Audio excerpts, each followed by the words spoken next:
Anda seorang sales marketing, ketika Anda jualan, bisa jadi Anda menawarkan keliling atau dengan banyak hal. Teman-teman, ada banyak cara yang bisa digunakan untuk melakukan eksekusi penjualan. Namun, kebanyakan dari Anda menggunakan cara hard selling dengan cara menawarkan langsung. Ada fenomena 137. Kalau Anda menawarkan dalam hanya 1 menit, bisa meyakinkan dia pasti beli. 1 menit pertama tidak masuk, maka 3 menit kemudian 3 menit bisa meyakinkan pasti beli. 7 menit, 5 dan 7 menit 5 menit bisa meyakinkan pasti beli. 7 menit gak bisa meyakinkan pasti beli. Sampai terakhir detik 15 menit. Kalau sampai 15 menit Anda bisa meyakinkan pasti beli.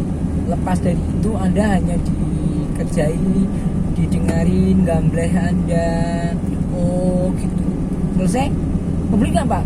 Pasti jawabnya enggak. Fenomena 1357. Maka ketika Anda presentasi, sidang tugas akhir, presentasi project, waktu efektifnya hanya 15 menit pertama. Jangan sampai lewat dari 15 menit. Dalam waktu 15 menit Anda harus bisa menguasai audiens. Ketika Anda seorang guru atau dosen, maka 15 menit ini harus Anda gunakan untuk persuasif agar Anda tertarik dengan Anda, sehingga berikutnya mereka akan memperhatikan apa yang akan Anda sampaikan. Kalau Anda sedang berpidato, maka 15 menit pertama harus Anda gunakan benar-benar persuasif untuk bagaimana memikat pendengar. Agar apa? Agar mereka di 15 menit pertama bisa tertarik kepada Anda. Teman-teman, ketika Anda sudah bisa memikat, tentu langkah selanjutnya adalah follow up. Anda harus berhasil melakukan follow up yang baik agar mereka mau beli. Apa yang harus dilakukan? Tonjolkan kelebihannya. Kelebihannya apa produk Anda? Kalau Anda sudah bisa menjual kelebihan produk Anda bisa membandingkan produk serupa dengan yang lain tanpa menyebut merek. Nah, ini memang sulit. Kadang-kadang kalau sudah begitu Anda kadang-kadang menjelekkan. Anda tidak perlu menjelekkan rival, tapi Anda bisa membandingkan saja. Dan bisa jadi perbandingan-perbandingan seperti ini Anda letakkan di internet, karena di internet ada bisa mendapatkan perbandingan dengan cara ini sama ini, perbandingannya bagaimana, akan dijejerke. Nah, dengan cara seperti itu maka orang bisa memilih dengan kemauannya sendiri, bukan atas sugesti Anda. Di sisi lain kemudian Anda juga harus belajar mengenali karakter calon pembeli atau karakter medan. Anda berjualan di Jawa, Solo, Semarang, mungkin Surabaya, di Sulawesi, Makassar, Pontianak akan berbeda, atau bahkan di Bengkulu, atau mungkin ada di Lampung, Palembang, Medan, tentu akan berbeda. Karakternya harus Anda pelajari. Misal wong Solo itu paling seneng digelembuk dengan cara didodok hati ini. Ya sudah, lakukan itu. Anda harus dodok dedes hati. Dengan cara piye? Misalnya jak wedangan, jak ngobrol, kemudian diajak piye kabare. Nah, tanya begitu aja udah seneng kok. Anda harus mendapatkan itu. Persuasifnya harus kental.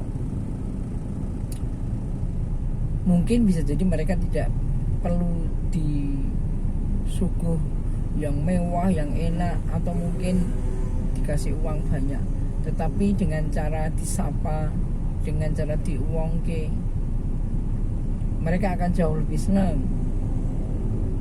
Kadang-kadang mereka juga harus kita berikan stimulan. Tak kayak iki dikasih. Makanya orang Jawa, orang Solo selalu kayak begitu. Kadang-kadang punya sesuatu dikasih, padahal nggak punya maksud apa-apa. Ya karena mereka senang pengen memelihara silaturahim. Karakter-karakter ini tentu akan berbeda ketika misalnya Anda berjualan di metropolis. Dia mungkin tidak butuh remeh-temeh, tidak butuh gamble panjang lebar, tidak butuh mundu-mundu apa gimana, tidak butuh euforia yang berbelit. Bisa jadi mereka hanya butuh ini bagus, ada testimoni, ada bukti, ambil. Karena semakin kita belit, kedawa-dawa, dia nggak mau. Karakter ini harus dipelajari teman-teman. Sehingga ketika Anda mau memasarkan sebuah produk, maka harus dilihat. Di sisi lain, ketika Anda akan membuat sebuah produk atau misalnya punya usaha, maka bisa jadi harus riset, melakukan riset. Salah satu risetnya misalnya menggunakan Google Trend misalnya. Ketikkan sesuatu kata kunci. Ternyata kata kunci itu grafiknya landai, stabil. Berarti itu bisa. Ternyata grafiknya bergelombang, gergaji, ya masih mungkin. Tapi gigi jari turun, jangan ambil, karena bisnis itu akan hilang, minatnya hilang. Contoh pada saat pandemi, orang lagi seneng-senengnya ikan hias dan tanaman hias. Coba ketikkan, ya rame. Mau puasa, mau Ramadan, jangan pernah sekali-sekali Anda berjualan yang tidak ada hubungannya dengan Ramadan. Kalau seandainya Anda punya produk, maka hubungkan dengan Ramadan. Tandanya ketika mau Ramadan sudah mulai ada iklan sirup yang terkenal itu, sarung. Anda harus mulai kaitkan. Misalnya produk, oh ini bisa digunakan untuk berbuka puasa. Ini sehat untuk orang yang berpuasa. Ini bisa menguatkan orang yang berpuasa. Gitu.